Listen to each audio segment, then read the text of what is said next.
Bienvenidos a un capítulo más de nuestro podcast Lenguaje del Corazón. En el capítulo pasado hablamos acerca de las emociones dentro de un círculo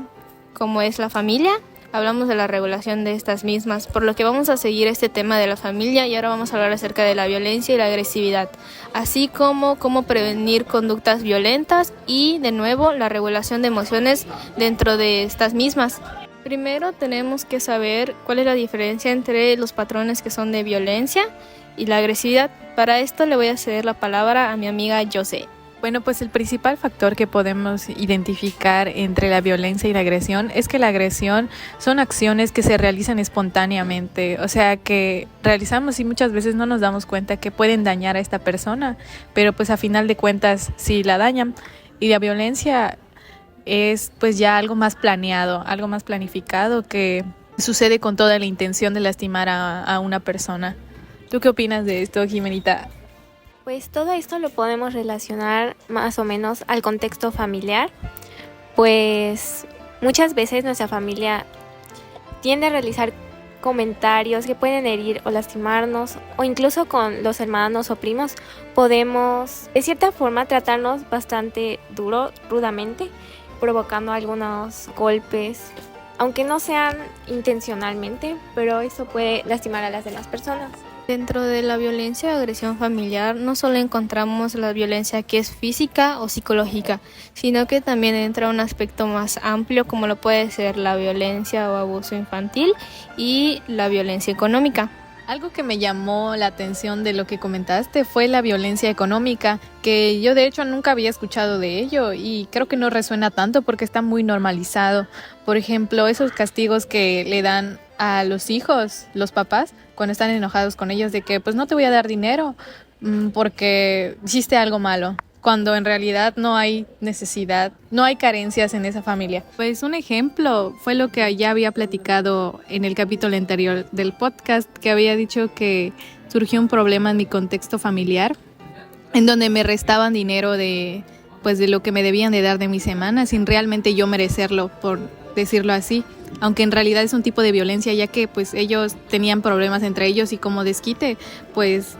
me daban menos dinero sin realmente ellos no tener, por decirlo así. Y pues ya ahora viendo este tema, pues me doy cuenta que fue un tipo de violencia lo que ejercieron. Partiendo de este ejemplo que acaba de dar mi amiga Joseph, pues es algo que no se da mucho, pero yo creo que la que más se da y se vive en nuestro contexto día a día es aquella violencia que es muy física. Yo siento que está muy normalizado porque más o menos lo vemos como parte de nuestra educación, cuando realmente es algo que pues es muy agresivo y violento para los niños. O sea, tiene muy normalizado de que un niño hizo algo mal, pues vas y le pegas. Y pues ahorita yo veo que se fomenta más la educación donde es más sana y libre, porque en vez de ir y pegarle a tu hijo, tratan de explicarle el por qué lo hizo y buscan otras alternativas para esto.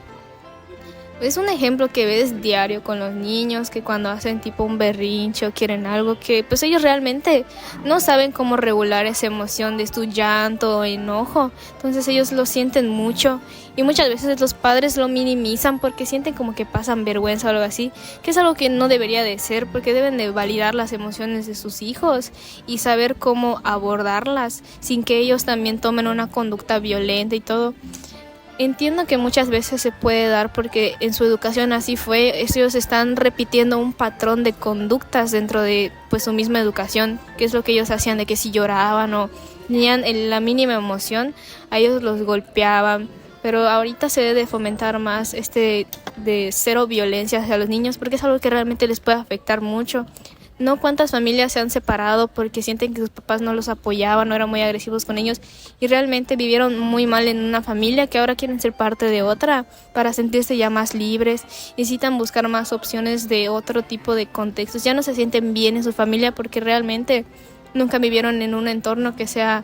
pasivo, siempre era muy agresivo y también se puede dar muy reflejado en ciertos aspectos donde la familia hace ciertos comentarios hacia ti, donde te pueden decir de que, ay no, pues eres un bruto o algo así por la escuela o algo así, que igual ejerce violencia, es más que nada agresión porque lo implantas en el cerebro de tu niño. Continuando con lo que mencionaron anteriormente, es muy cierto que pues la violencia en el ámbito familiar está muy normalizado, más específicamente en la parte de la educación de los hijos. Y pues una forma de prevenir estas conductas que los padres siguen en la educación, podemos mantener pues buena comunicación entre los hijos, que de esa forma podemos implementar más confianza y de que se sientan más seguros con sus padres. Otra estrategia que se puede utilizar es la de establecer compromisos, tanto de parte de los padres como de los hijos. Continuando con los tipos de violencia, pues falta mencionar la emocional o la psicológica, que esto se da cuando normalmente hacen comentarios acerca de la persona que pueden bajar su autoestima, su confianza en sí mismas. Se presenta igual cuando existe manipulación por parte de los padres y también cuando se menosprecian muchas veces de los esfuerzos que van a hacer los hijos,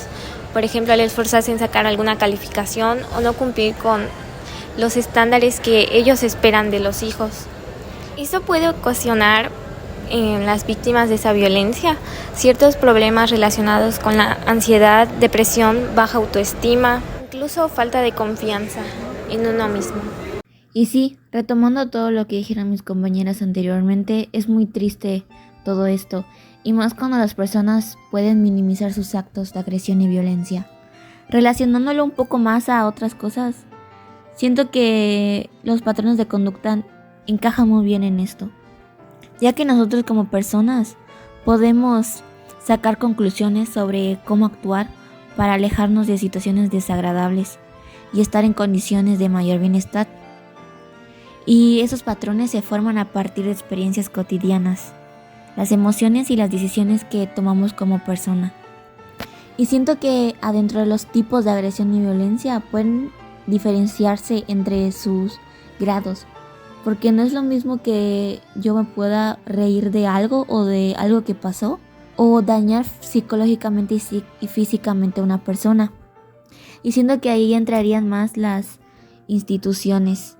que nos ayudan a protegernos como personas. Entraría el Centro de Atención Ciudadana de la Línea de la Vida, o también Comisiones Estatales de Derechos Humanos, Fiscalías Generales de Justicia, o específicamente para las mujeres, Centros de Justicia para las Mujeres, Instituto Nacional de las Mujeres, o líneas telefónicas e institutos estatales de atención a la violencia contra las mujeres.